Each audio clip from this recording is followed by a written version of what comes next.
second seminar of the foundation phase sessions, we introduce the issue of stress and make links between stress management and self-management for people with ME CFS. This will be a short talk, really just introducing some of the key issues and then suggesting some ways forwards that you can explore with your clinician at the end of the talk. By the end of the talk, we'll have explored what is stress and why is stress relevant for people living with ME CFS and what can be done to help. If we think about the stress response in healthy people to start with, as that's a simpler starting point, we can think about common everyday events, situations that we might be in that we commonly link with stress. So exams, job interviews, heading up to an important deadline at work or during study and there's not much time left, or we're stuck in busy traffic, possibly even in traffic being late for an appointment. These are sort of events that we're caught up in, external events if you like, and psychologists use the term stressors with ORS at the end to distinguish that from the personal and individual response of each of us when we find ourselves in these situations. So we're going to think about a common stressor that most of us have experienced, which is an exam, and to think about what the experience of that on a personal level might be, the stress. So in this example, we might be sitting in an exam room just about to turn over the exam paper, and thoughts might go through our minds. What if I haven't revised enough? What if I fail? And that's not to say that other thoughts won't be there, but I'm sure some people watching this slide set will be thinking, oh, that looks familiar to me. And there may well be some emotions linked with that as well, some anxiety, and that might escalate for some people almost to a level of panic. But there are very physical responses going on in the body at that point, and most of us will identify these. The increased heart rate, increased breathing rate, muscles can tense up, we might feel shaky, changes to the way our gut behaves, and we might feel hot. So there's all sorts of bodily reactions during this that can actually feel really unpleasant and typically don't really help us cope with an exam situation when all that's happening in our body, and those emotions and those thoughts are not particularly useful in that moment. So you've really got to ask the question, well, why do we do this? What's going on? And it's thought to be what's called the fight or flight reaction. Sometimes that's talked about as fight, flight or freeze. And it's underpinned by a lot of changes on a biological level. There are changes in the way that our brains are active, so certain areas, the amygdala, the hypothalamus, are more active. There are hormones secreted in the body, you've probably heard of those, adrenaline, cortisol.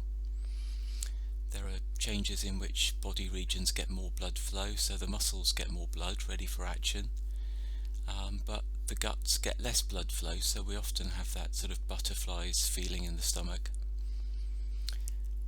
Partly there are releases with cortisol to make sure that energy is available ready for action, so there's more of our body's sugars released into the bloodstream ready for us to do something.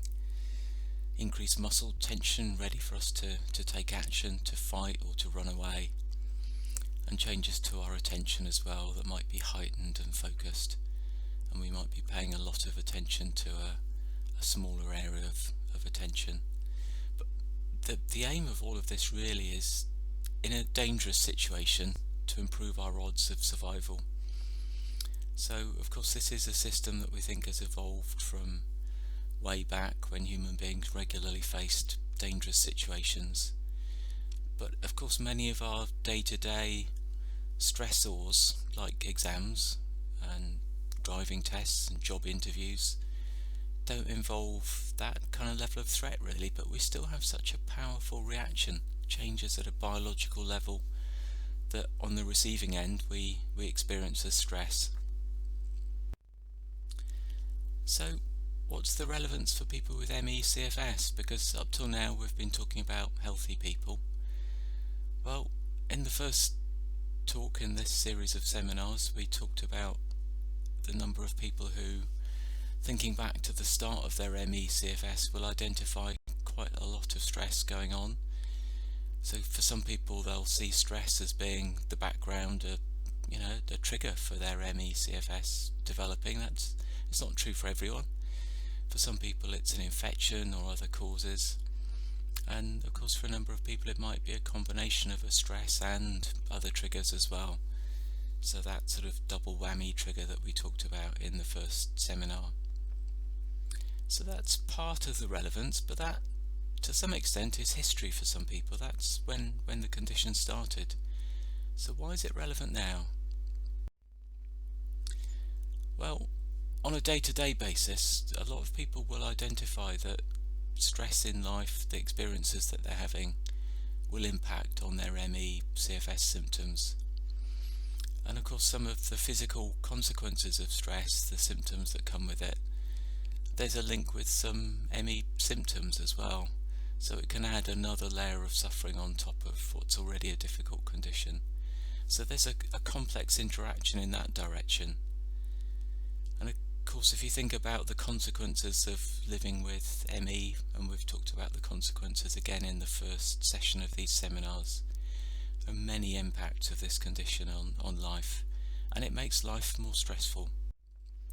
So if we think about this as a potential vicious circle for some people, with stress, worsening symptoms, with the consequences of the condition causing stress, then managing stress in the best way possible becomes really important for managing ME/CFS.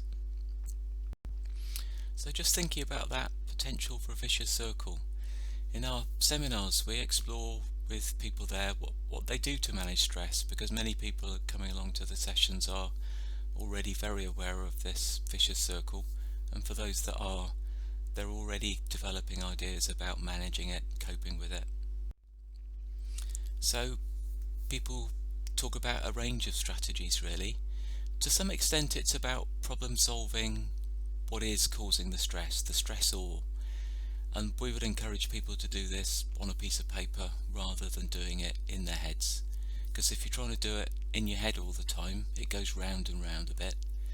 Whereas if you get a piece of paper down and write down all of the elements of the problems that you're facing, there's a potential then to get down a list of what you might do to cope.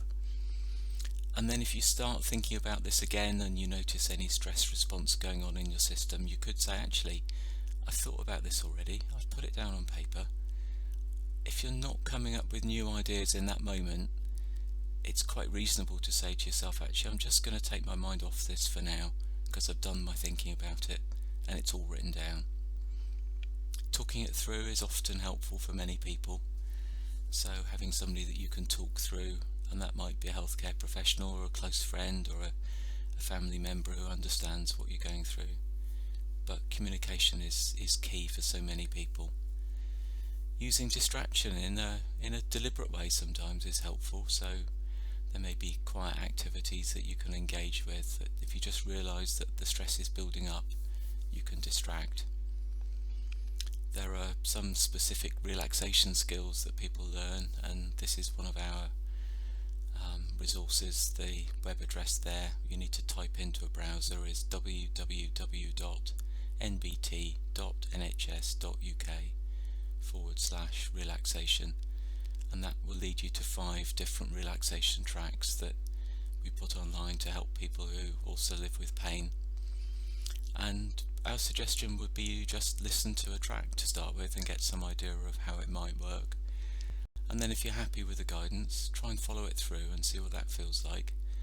And then talk through that experience with your clinician, and if you want more help, do let them know. We can also help people to learn about a particular approach called mindfulness meditation that we know can help with a lot of long-term health problems.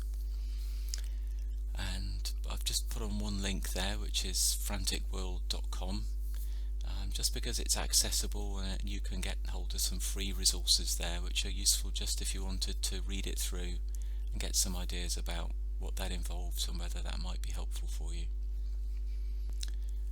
Using movement is really important for stress management, and whereas people might have used a higher level of exercise or movement in the past to deal with stress, since the development of ME they often can't exercise to such a level, so they need to look for other ways to cope. But gentle exercise can be helpful as well, and some people might look at gentle yoga options or some gentle stretches to help with tension in the muscles to try and loosen off any physical tension that's developed during a time of stress. And also there's a tried and tested psychology approach called CBT, cognitive behaviour therapy, for stress, which is a particularly focused approach for people who know that there's more than an average amount of stress going on at the moment, and that can be quite helpful. So we can help with learning the relaxation methods. We can also help people to use planned recuperative rest that's useful for stress management as well.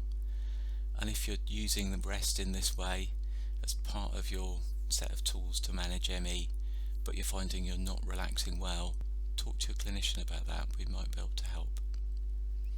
We can help with problem-solving methods.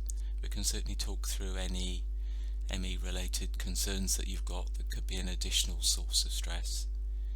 As I mentioned earlier, we can help with development of mindfulness meditation skills, and we can also sometimes arrange an individual assessment with a psychologist to consider options for stress management, for example CBT for stress.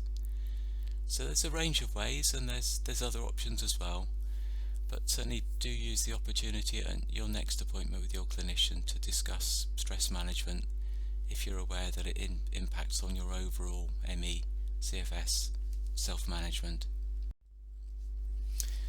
I'll invite you now, when you're ready, to move on to the foundation phase session 2 part 2 slides, which are focusing on sleep and sleep management. Thank you.